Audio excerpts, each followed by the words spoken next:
Amis terriens vivants, bonjour. Je m'appelle Fred Préclou, je suis chiropracteur à Papeete, à Tahiti. Je vais vous faire une présentation aujourd'hui qui s'appelle « Soyons bien assis ». La plupart d'entre nous sommes assis environ 8 heures par jour au travail, sans compter les repas, sans compter le temps qu'on peut passer devant la télévision ou sur l'ordinateur pour le plaisir. Et la plupart du temps, les gens ne sont pas très bien assis. La plupart du temps, les gens sont assis de cette manière. C'est-à-dire que vous pouvez constater que mon dos est arrondi. On se trouve dans la position, comme on dit, avachique. Et notre système nerveux, qui se trouve à l'intérieur de notre colonne vertébrale, notre moelle épinière, eh bien, n'est pas fait pour se trouver dans une colonne vertébrale qui se trouve complètement en forme de la lettre C.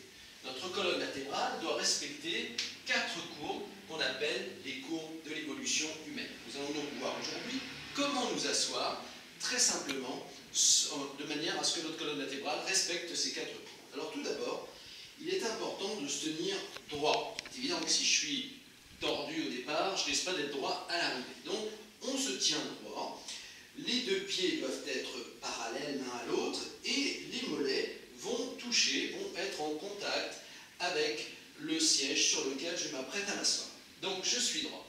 Alors ce que je conseille dans un premier temps, c'est de placer sa main sur le creux lombaire, c'est-à-dire comme vous pouvez le voir, un petit peu au-dessus de la ceinture. Le creux lombaire, c'est la partie de la lordose ici, et le fait de mettre sa main va vous permettre de vérifier si vous faites les choses correctement ou pas. Donc, on se tient bien droit, la main est sur le creux, les 2 pieds sont parallèles, je vais me pencher en avant en maintenant mon dos droit. Alors, pour bien arriver à faire ça, il est important, c'est plus facile d'imaginer qu'on est un robot métallique qui ne peut absolument pas plier le dos. D'accord? Donc, on se plie en avant et on va ensuite remonter les fessiers.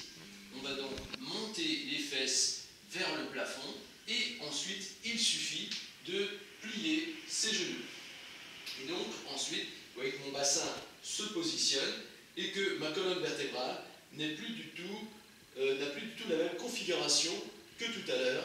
Ma colonne vertébrale est droite, les 4 courbes sont bien respectées.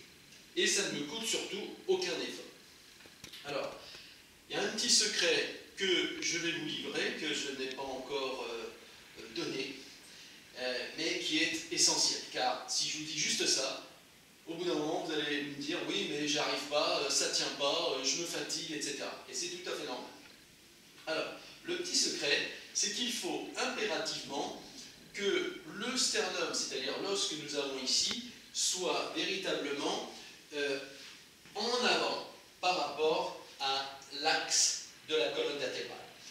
Donc, pour cela, je dis aux messieurs, imaginez qu'une jolie femme vous tire par un de vos poils charmants que vous avez au niveau du torse, et voilà, pour éviter que ça fasse mal, vous restez un petit peu en avant comme ceci. Voilà. L'angle doit être à peu près de 8 à 12 degrés. Alors vous allez me dire, qu'est-ce que c'est que 8 à 12 degrés? En fait, il n'y a pas véritablement d'angle spécifique. Nous sommes tous différents. Nous avons des bras et des jambes de tailles différentes, des torses qui ont des tailles plus ou moins grandes, etc. Et il faut véritablement chercher l'angle qui nous convient. Alors, pour les dames, vous imaginez que vous êtes Cléopâtre, vous êtes bien droite, et vous avez un fil d'or ici qui vous maintient légèrement en avant. Voilà. Et pour éviter que ce fil ne se rompe, eh bien, vous maintenez le sternum légèrement en avant. Je vais donc refaire la démonstration. Donc, on se tient bien droit. Alors, soit je mets la main, d'accord, et cette fois-ci, je vais le faire sans main. La main vous permet juste de vérifier si vous êtes bien assis, c'est-à-dire si vous avez toujours le creux lorsque vous êtes en position assise. Donc, je vais faire avec la main. Donc, je me penche en avant, je remonte les fesses, je pose et je relève. Je le fais sans la main. Donc, je me penche en avant, je remonte les fesses et je m'assieds et je maintiens évidemment le sternum en avant. Voilà, donc c'est très simple à réaliser. Il y a un petit détail que je vais vous donner, c'est que là, vous allez me dire, je suis assis sur un banc, et la plupart des sièges que nous avons ne sont pas des bancs ni des tabourets. la plupart des sièges que nous avons dans notre société ont un dossier.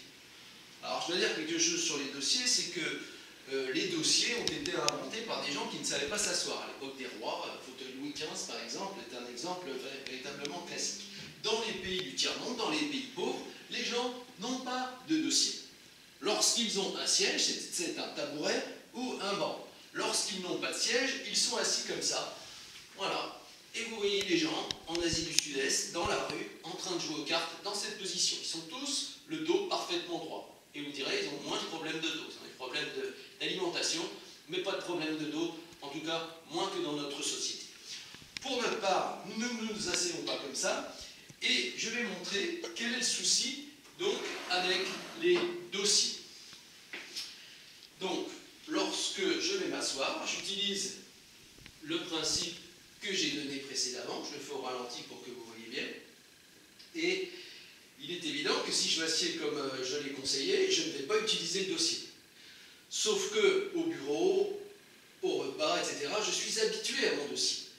Et les automatismes vont faire que, eh bien, je vais aller chercher ce dossier, car un dossier est quelque chose qui incite à être utilisé. C'est comme un pot de Nutella, on a tendance à aller vers la facilité, vers le sucre, vers l'aisance. Voilà. Alors, c'est pourquoi, si vous voulez éviter cela, il est impératif, lorsque vous serez à votre bureau, de prendre le fameux post-it et de mettre un petit code, soit vous notez position assise, soit vous mettez un code, si vous êtes 10 dans le bureau, PA, qui signifie position assise, de manière à avoir un petit rappel visuel qui vous dise « Ah oui, le sternum en avant, je reste maître de ma position assise. » Voilà. Donc, ceci achève la première partie concernant l'explication sur la position assise, la fameuse vidéo en 3 parties, donc, c'est la première partie. Soyons bien assis. Amis terriens vivants, bonjour. Je vais vous souhaiter une bonne journée et nous allons passer à la deuxième vidéo.